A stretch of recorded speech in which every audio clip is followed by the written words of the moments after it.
O que a gente vai ver agora, a gente vai falar um pouco sobre calor latente. Esse é um conceito muito fácil, né?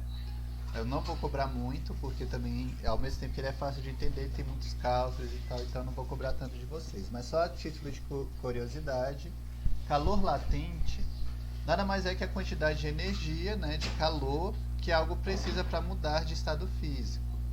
Então, para, por exemplo, a água, por exemplo, ela evaporar, ela precisa absorver energia para as moléculas se movimentar mais até que ela evapora. E da onde que vem essa energia? Vem desse calor latente. Então, além da temperatura, né, para você saber qual vai ser a mudança de estado físico de alguma substância, você precisa observar o calor latente. Né? Mas a gente não vai trabalhar muito com isso agora não, né? Mas é para vocês saberem esse conceito básico. O próximo conceito que a gente vai ver agora é sobre dilatação. O que diabo é dilatação, né? A gente já viu que, por exemplo, à medida que a gente vai aumentando a temperatura de alguma coisa, as moléculas elas vão ficando mais agitadas. E quanto mais agitado, por exemplo, alguma coisa está, quer dizer que ele vai precisar de mais espaço para se movimentar. Então, quanto mais as moléculas elas ficam agitadas, mais espaço elas precisam. E à medida que elas vão criando esse espaço, né, o objeto onde a molécula está, ou que a substância está, também vai aumentando de espaço. Isso é a dilatação. O que é a dilatação? Quanto maior a temperatura de algo, esse algo ele tende a aumentar de tamanho, né, ou diminuir o tamanho. Eu vou deixar, junto com esse material, alguns vídeos que vão mostrar como é que isso acontece, né, como é que acontece a dilatação. Mas esse conceito de dilatação ele é muito importante. Por exemplo, quando você vai construir uma ponte, você tem que colocar espaço, né, entre os blocos da ponte, para que quando venha os períodos de calor, né, a ponte ela vai dilatar e ela não vai quebrar. A mesma coisa, por exemplo, quando você vai reformar a casa, por exemplo, você vai construir uma porta. Você não pode fazer o tamanho da porta igualzinho ao tamanho do espaço que vai ficar a porta. Por quê? Porque na época do calor, a porta ela vai dilatar e ela não vai caber no espaço que você projetou. Então, por isso que é importante deixar um espaço para quando acontecer a dilatação, né, a porta não quebrar ou ficar disforme.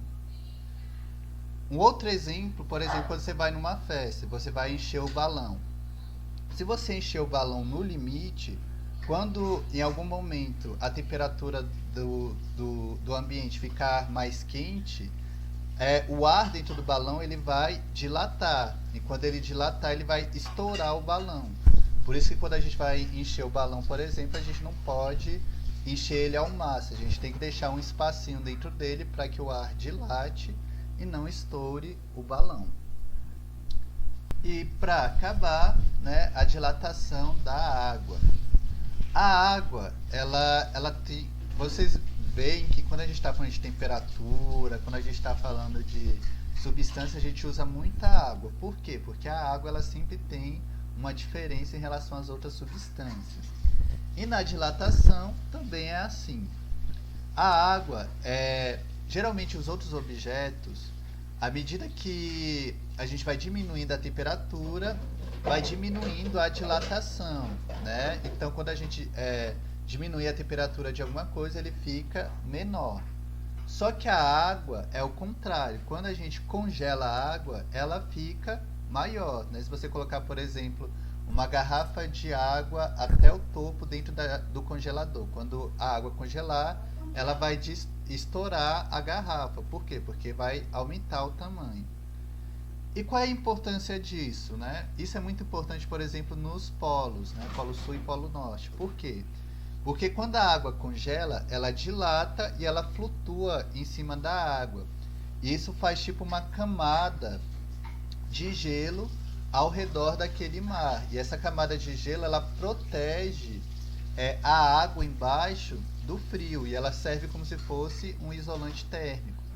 Isso permite que os animais que vivem no Polo Norte e Polo Sul consigam viver debaixo da água sem serem congelados, porque o gelo, como ele fica em cima, ele acaba servindo como esse isolante térmico e não deixa que a temperatura fria fora da água entre dentro da água, beleza?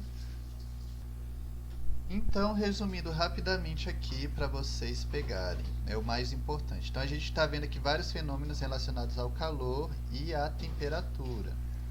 Primeiro, a gente viu a mudança de estado físico, né? Que cada substância ela vai ter uma temperatura de fusão e de ebulição para mudar de estado físico. E isso muda de substância para outra.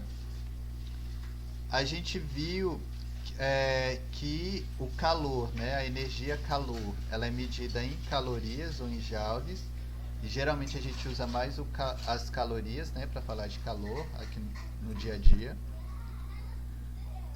Falamos sobre calor específico, né, que quer dizer que cada substância ela vai esquentar ou esfriar mais rápido dependendo desse calor específico.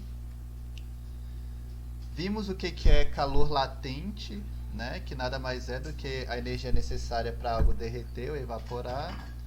E vimos o que é dilatação, né? Que é a capacidade de um objeto, de um material, de aumentar de tamanho à medida que vai aumentando a temperatura.